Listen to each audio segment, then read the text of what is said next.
Hospitals are built on trust, precision, and control, yet some cases leave behind gaps that cannot be explained. Patients vanish from monitored rooms, records disappear without trace, and deaths occur under supervision with no clear cause. In certain instances, those responsible for care become part of the mystery. Today, we will examine 6 disturbing unsolved cases involving doctors and hospitals. G1. Dr. Michael Levin. On the morning of October 12, 2014, staff at Westbridge Medical Center in Columbus, Ohio, reported that Dr. Michael Levin, a 52-year-old cardiothoracic surgeon with over 2 decades of experience, had not arrived for his scheduled 6:30 a.m. procedure. Levin was known for strict punctuality, rarely missing a case, and his absence immediately raised concern. By 7:10 a.m., a nurse used a master key to open his private office on the 3rd floor, a space typically kept locked outside of working hours. Inside, Levin was found seated behind his desk, unresponsive, with no visible signs of struggle. Emergency responders pronounced him dead at the scene.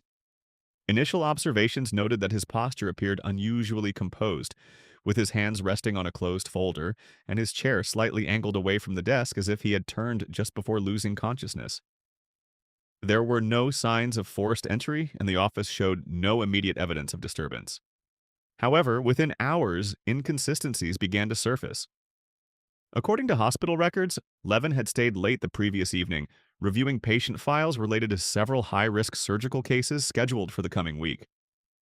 Surveillance footage confirmed that he entered his office at approximately 9:42 p.m., but no footage captured him leaving. Strangely, the hallway camera outside his office showed a brief period of static between 11:18 p.m. and 11:26 p.m., a gap investigators later described as technically unexplained. When the footage resumed, the hallway was empty. During the preliminary examination of the office, investigators noted that Levin's computer had been powered on but displayed a blank screen. IT staff later confirmed that several files accessed that evening could not be recovered. These included detailed records of at least 4 patients, all of whom had been scheduled for complex procedures involving experimental techniques Levin had been advocating within the hospital. Backup systems showed traces of deletion, but no user activity was logged after 10:57 p.m., leaving a gap of over 30 minutes unaccounted for. The physical copies of these patient files, typically stored in a locked cabinet within Levin's office, were also missing. The cabinet itself showed no signs of tampering. Autopsy results released 3 days later listed the cause of death as undetermined, citing no evidence of trauma, overdose, or natural disease sufficient to explain the sudden collapse. Toxicology reports returned negative for common substances, and there were no indications of allergic reaction or underlying cardiac issues. The county coroner noted in his report that Levin's condition did not align with any conventional cause of death typically observed in similar clinical settings. Colleagues described Levin as methodical and reserved, with no known history of mental health issues or professional misconduct. However, several staff members later disclosed that in the weeks leading up to his death, Levin had expressed concerns about discrepancies in patient data, particularly involving post-operative outcomes that did not match internal reports. One nurse, who requested anonymity, stated that Levin had mentioned numbers that didn't add up and had been reviewing cases that had already been closed. Hospital administration acknowledged that an internal audit had been scheduled but declined to provide details, citing ongoing legal review. Investigators also examined Levin's phone records, which showed a series of late-night calls in the days prior to his death to an unregistered number. The identity of the recipient was never confirmed. On the night of October 11th, a final outgoing call was placed at 10:49 p.m., lasting just under 3 minutes. No audio recordings were available. Attempts to trace the number led to a prepaid device that had been deactivated within 24 hours of Levin's death. Despite multiple lines of inquiry, including interviews with hospital staff, forensic analysis of the office, and a review of Levin's professional history, the investigation yielded no definitive explanation. The missing files were never recovered, and the patients associated with those records were reassigned to other physicians without further public mention. Westbridge Medical Center issued a brief statement expressing condolences and confirmed that all necessary reviews had been conducted, but declined to comment on specific findings. By early 2015, the case had been classified as inactive. No charges were filed, and no suspects were identified. The office where Levin was found remained unused for several months before being reassigned. Internal documents related to the audit he had reportedly initiated were sealed, and requests for access were denied on administrative grounds. To this day, the exact circumstances surrounding Dr. Michael Levin's death remain unclear, with critical evidence missing, timelines incomplete, and no confirmed cause explaining how a healthy surgeon died alone in a locked office during a routine work night. 2. Daniel Harper. On the night of March 3, 2017, 68-year-old Daniel Harper was admitted to St. Vincent Regional Hospital in Billings, Montana, after experiencing persistent chest pain and shortness of breath. Harper, a retired railroad worker, had no prior history of cardiac disease, but emergency physicians decided to keep him under observation due to irregularities in his initial EKG. By 9:40 p.m., he had been transferred to room 312 in the cardiac monitoring unit, a secured floor designed for continuous patient supervision. According to hospital protocol, each room in the unit was equipped with motion sensors, bed exit alarms, and a central monitoring system connected to the nurse's station. At 10:15 p.m., Nurse Laura Givens completed her routine check. She noted in the chart that Harper was alert, cooperative, and resting in bed while connected to telemetry equipment. The door to his room remained closed as required, and no visitors were present. Surveillance footage later confirmed that no one entered or exited room 312 after that time. At approximately 2:08 a.m., Harper's heart rate monitor displayed a brief fluctuation, followed by a flatline signal lasting 11 seconds. The system automatically flagged the event, but no audible alarm was triggered. The signal then resumed normal activity without intervention. This anomaly was later described by hospital technicians as unusual but not impossible, though no similar incident was recorded in the unit that night. At 5:52 a.m., during the morning rounds, Nurse Givens returned to room 312 and found the bed empty. The sheets were partially folded back, and the monitoring leads were disconnected and resting neatly on the mattress. There were no signs of struggle or urgency. Harper's hospital gown was missing, but his personal belongings, including his wallet, watch, and shoes, remained in the room. The window was sealed shut, and the door showed no signs of forced entry. The hallway camera outside room 312 showed no movement between 10:21 p.m. and 5:48 a.m., except for routine staff passing by. No footage captured Harper leaving the room. Hospital security initiated an internal search within minutes, locking down exits and reviewing surveillance feeds across all floors. No trace of Harper was found within the building. The stairwells, elevators, and emergency exits were all monitored, and none showed any record of unauthorized use during the relevant time frame. Investigators later confirmed that the bed exit alarm, which should have activated if Harper attempted to stand or leave the bed, had not been triggered at any point during the night. Technical inspection revealed that the system was fully operational with no signs of malfunction. Further review of Harper's medical records showed no indication of confusion, dementia, or psychiatric distress. He had been oriented and communicative during intake, and his condition was considered stable.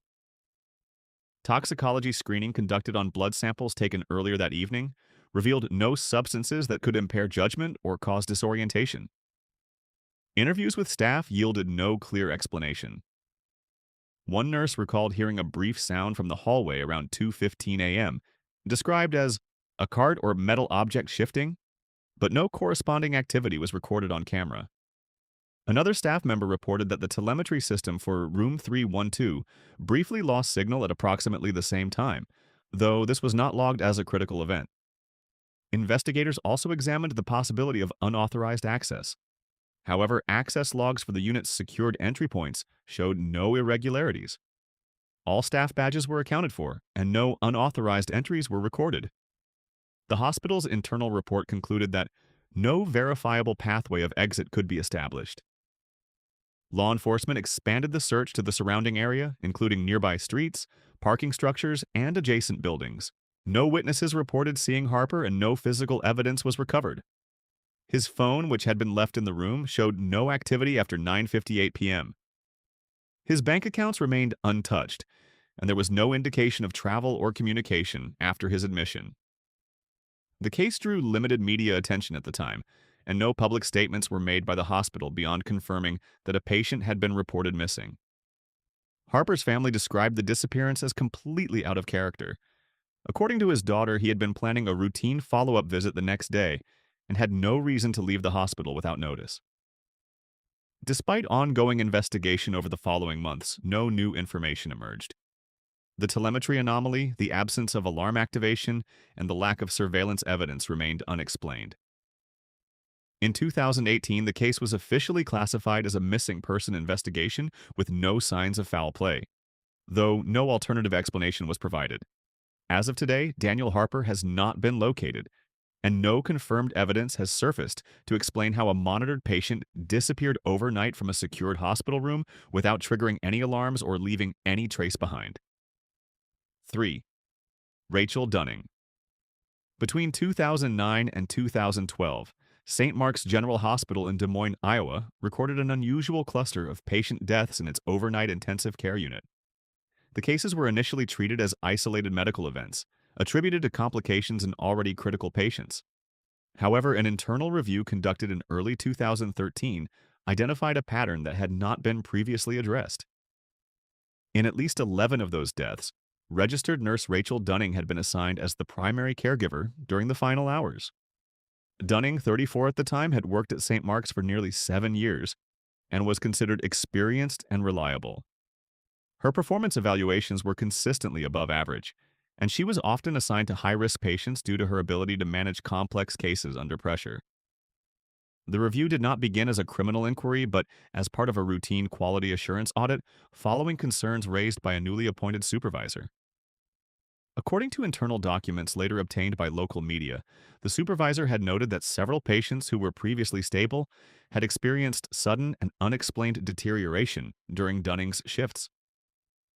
In each instance, the cause of death was recorded as natural or related to existing conditions, but the timing raised questions. One case involved a 63-year-old man recovering from a routine cardiac procedure who suffered cardiac arrest shortly after midnight. Another involved a middle-aged woman admitted for pneumonia who was described as improving hours before her sudden decline. Medical records showed no clear triggering event in either case. As the audit progressed, hospital administrators compared shift schedules with incident reports and found that Dunning had been present during a disproportionate number of unexpected deaths. Out of 27 overnight fatalities during the 3-year period, she had been on duty for 18. This ratio was significantly higher than that of any other nurse on staff. Despite this, no direct evidence linked her to any wrongdoing. Medication logs, which were reviewed in detail, showed no discrepancies in dosages or administration times. Controlled substances were accounted for, and no unauthorized access was recorded. Surveillance footage in the ICU was limited and did not provide continuous coverage of individual patient rooms. Interviews with colleagues produced mixed accounts. Some described Dunning as calm and attentive, while others recalled instances where she appeared unusually detached following patient deaths. One nurse reported that Dunning had once remarked that some patients just go when they're ready, though the context of the statement was not considered unusual in a clinical setting. In late 2013, the hospital quietly notified the Iowa Department of Public Health, which initiated a preliminary investigation. Autopsies were requested in several cases where consent could be obtained from families, but the results were inconclusive. In most instances, the patients had underlying conditions that could plausibly explain the outcomes. Toxicology reports did not reveal any foreign substances or irregularities. The absence of definitive forensic evidence limited the scope of the investigation. Law enforcement was consulted but did not open a formal criminal case at that time. In early 2014, Dunning was placed on administrative leave pending further review. She was not informed of the specific concerns, only that the hospital was conducting an internal evaluation. Within weeks, she resigned and relocated to another state. Records indicate that she later obtained employment at a private care facility in Missouri, though details of her tenure there remain limited. St. Mark's General Hospital did not issue a public statement regarding the audit or the findings. Families of several deceased patients were not notified of the internal review until months later, when a local journalist published an investigative report highlighting the statistical anomaly. The report cited hospital data and interviews with former staff, raising questions about whether the deaths had been adequately examined. In response, hospital officials stated that all appropriate procedures had been followed and that no evidence of misconduct had been confirmed. The Iowa Department of Public Health closed its inquiry in late 2014, citing insufficient evidence to pursue further action. No charges were filed, and no formal conclusions were issued regarding Dunning's involvement. The case did not proceed to court, and no civil suits were successfully brought against the hospital or the nurse. In the years that followed, several of the patient files associated with the audit were archived, and access to them was restricted due to privacy regulations. Requests for reopening the investigation were declined on the grounds that no new evidence had emerged. As of today, the deaths remain classified as natural or medically explained, despite the statistical irregularities that first prompted concern. Rachel Dunning has never been formally accused of a crime, and no official record links her directly to any of the deaths beyond her presence during the events. The question of whether the pattern observed at St. Mark's General Hospital was coincidental or indicative of something more deliberate has never been resolved, leaving a series of unexplained fatalities without a definitive explanation or legal closure. 4. Red Hollow Medical Clinic. In early June 2011, residents of Red Hollow, a small unincorporated community in eastern Kentucky, began noticing that the Red Hollow Medical Clinic had closed without notice. The clinic, located off Route 19 near the edge of a wooded area, had operated for just over 4 years and served as the primary healthcare provider for several surrounding towns. It was staffed by a rotating group of physicians and nurses, though most patients were familiar with a man identified in records as Dr. Alan Kessler, who appeared to be the lead practitioner. On June 6th, a patient arrived for a scheduled follow-up appointment and found the building locked, with no signage or explanation posted. By the following day, multiple residents reported the same experience. Within a week, the property appeared abandoned. The parking lot was empty, and the clinic's phone line had been disconnected. Initial inquiries made by local authorities revealed that no formal closure had been filed with the Kentucky Board of Medical Licensure. According to state records, the clinic was still listed as an active facility. This discrepancy prompted a preliminary inspection on June 14th. When deputies entered the building, they found the interior largely cleared. Examination rooms were empty, cabinets had been stripped, and all visible medical equipment had been removed. However, several irregularities were noted.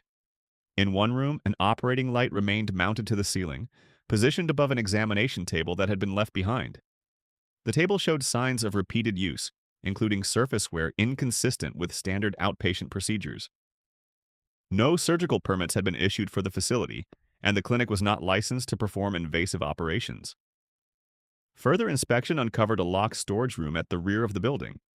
When opened, it contained a small number of unlabeled containers, expired medications, and what appeared to be a portable anesthesia unit. The device was not registered to the clinic and did not match any equipment listed in procurement records. Investigators also noted the absence of patient files. Filing cabinets were present but completely empty, and no digital records could be accessed. A computer terminal found in the main office had been wiped clean, with its hard drive removed. Attempts to recover data from backup systems were unsuccessful. Interviews with former patients began shortly after the inspection. Several individuals described receiving treatments that were not clearly explained. One patient reported undergoing a procedure involving sedation and incision, though no documentation of the visit could be located. Another stated that she had been referred to the clinic for a minor issue, but was advised to return for a follow-up intervention that was never specified. In multiple accounts, patients recalled being asked to sign forms that were not provided for review. Despite these reports, no formal complaints had been filed prior to the clinic's closure. Local physicians in neighboring counties confirmed that they had occasionally received patients from Red Hollow Medical Clinic with unusual post-treatment conditions.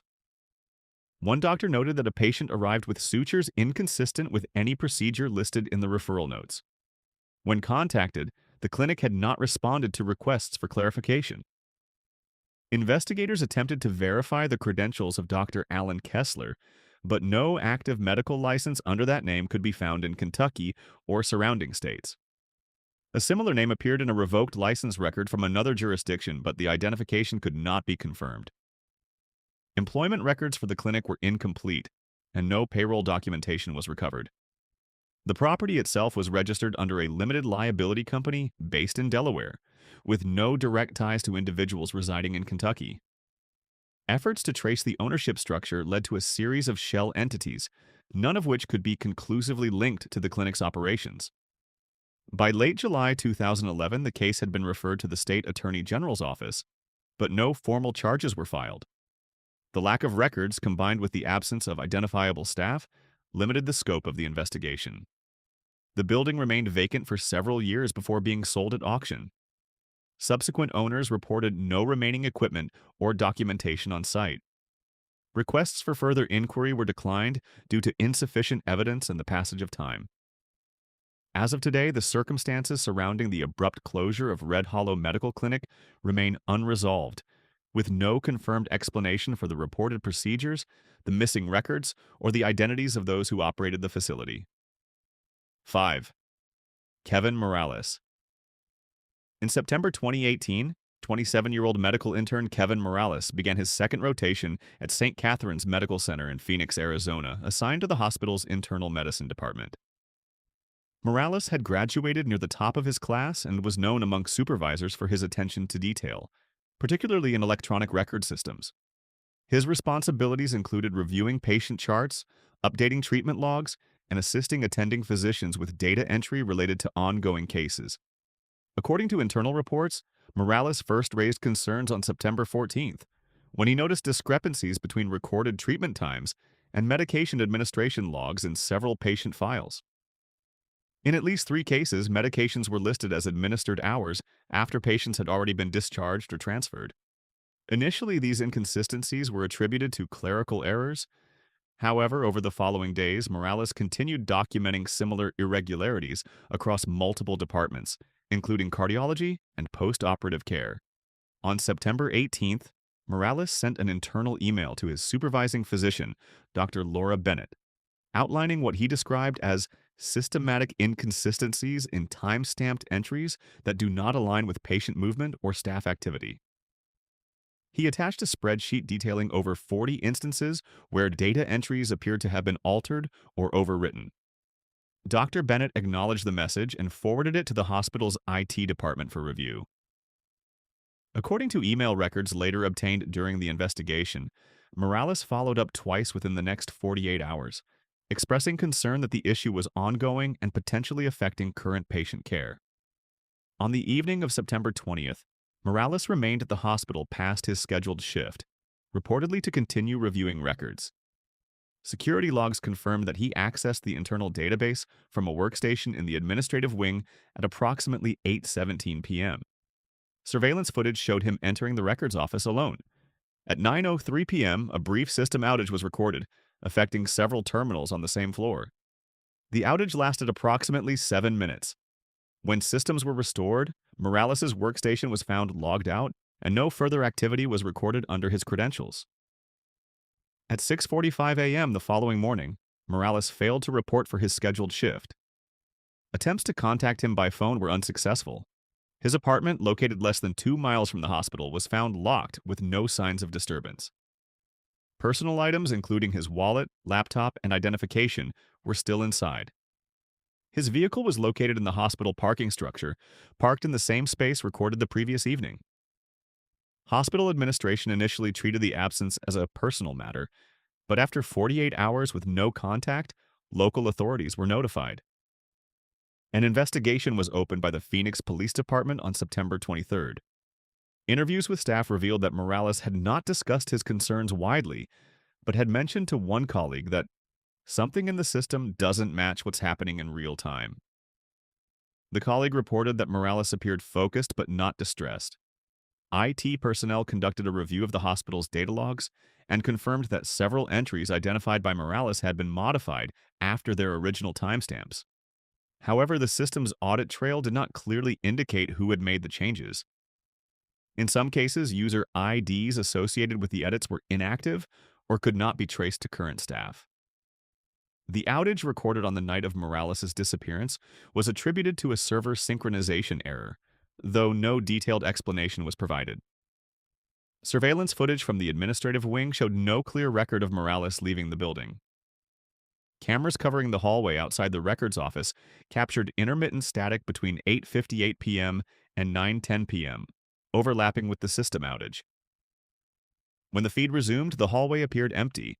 No footage from other cameras showed Morales exiting through any of the hospital's monitored access points. Badge access logs indicated no use of his credentials after 8:17 p.m. Despite extensive searches of the hospital premises, surrounding areas, and nearby transportation hubs, no trace of Morales was found. His phone records showed no outgoing calls or messages after 7:42 p.m. that evening. Bank accounts remained inactive and no travel activity was recorded under his name. The hospital issued a brief statement confirming that an internal review of data integrity had been conducted but declined to comment on specific findings, citing privacy and legal considerations. Dr. Bennett later stated in an interview that Morales had been thorough and professional in raising his concerns and that his observations were taken seriously. However, no formal report detailing the outcome of the review was made public. In early 2019, the investigation into Morales' disappearance was reclassified as a missing persons case with no evidence of foul play. The data discrepancies he reported were not publicly addressed beyond internal documentation, and several of the affected records were later archived. Requests for further information were denied, and access to the hospital's audit logs from that period was restricted. As of today, Kevin Morales has not been located, and no confirmed explanation has been provided for either his disappearance or the irregularities he documented in the hospital's data systems, leaving both issues unresolved and without clear resolution. 6. The unidentified patient in storage room B. On February 21, 2012, maintenance staff at Mercy Hills Medical Center in Springfield, Illinois, were assigned to clear a series of unused storage areas in the hospital's lower level. The project had been scheduled following a routine inspection that identified several rooms as non-compliant with updated fire safety codes. One of these rooms, labeled Storage B17, had reportedly not been accessed in over a year. According to facility logs, the last recorded entry was dated November 3, 2010, though no details were provided regarding its use at that time. At approximately 9:12 a.m., a maintenance worker identified as Thomas Reed used a master key to open the door. Inside, he found a standard hospital gurney positioned near the back wall, partially covered with a plastic sheet. Upon closer inspection, Reed discovered the body of an adult male lying supine on the gurney, dressed in a hospital gown. Emergency response protocols were immediately initiated, and the area was secured by hospital administration within minutes. Initial observations noted that the body showed no advanced signs of decomposition, despite the room's recorded inactivity. The temperature in storage B17 was slightly below standard room level due to adjacent ventilation systems, but it was not classified as a refrigerated space. The man appeared to be in his late 40s to early 50s, with no visible identification or personal belongings. A hospital wristband was present on his right arm, but the printed information had faded beyond legibility. No patient file corresponding to the band's partial barcode could be located in the hospital's database. The discovery prompted immediate involvement from local law enforcement and the Sangamon County Coroner's Office. An autopsy conducted the following day determined that the cause of death could not be conclusively established. There were no signs of trauma, and toxicology results were negative for common substances. The report estimated the time of death to be within the previous 7 to 10 days, a finding that conflicted with the room's access logs, which showed no recorded entry during that period. Investigators reviewed surveillance footage covering the lower-level corridors. Cameras positioned near the entrance to Storage B17 showed no activity in the days leading up to the discovery, aside from routine staff movement unrelated to the room. A brief segment of footage from February 14th between 2:03 a.m. and 2:11 a.m. was found to be corrupted, displaying static and frame loss. When the feed resumed, no individuals were visible in the hallway. Badge access logs for the door to B17 indicated no entries during that time frame. Hospital administrators confirmed that access to the storage room required either a master key or a staff badge with elevated clearance. All issued master keys were accounted for, and no irregular badge activity was recorded. Further investigation into the hospital's patient records revealed no individual matching the physical description of the deceased who had been admitted or treated in the weeks prior to the estimated time of death. Cross-referencing with regional missing persons databases yielded no matches. Fingerprints taken from the body were submitted to state and federal databases, but did not produce any confirmed identification. Dental records were also inconclusive. Interviews with hospital staff produced limited information. No one reported seeing an unidentified patient in the lower levels, and no transport orders or internal movement logs referenced a transfer to storage B-17. One nurse recalled an incident in mid-February involving a patient who had been temporarily unaccounted for during a shift change, but the patient was later located in another unit, and the event was not formally documented as a security breach.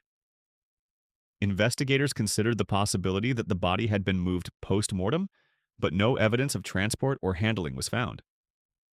The gurney on which the body was discovered was traced to a decommissioned unit and had not been in active use for several months.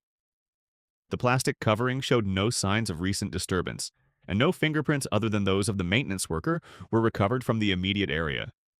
Mercy Hills Medical Center issued a statement confirming the discovery and stated that all appropriate investigative procedures were being followed. No further details were released publicly. The case remained under investigation for several months, during which time no additional evidence emerged. In October 2012, the body was buried in a county cemetery under the designation John Doe, with the case remaining open. Despite continued efforts by law enforcement, including periodic re-examination of forensic data, no identity has been established, and no explanation has been provided for how an unidentified individual came to be placed in a secured hospital storage room without any corresponding admission record, access log, or witness account. Thank you for staying until the end, where what remains unspoken often lingers longer than what is known. And in the quiet spaces between records and memory, some truths continue to exist without ever fully emerging into light,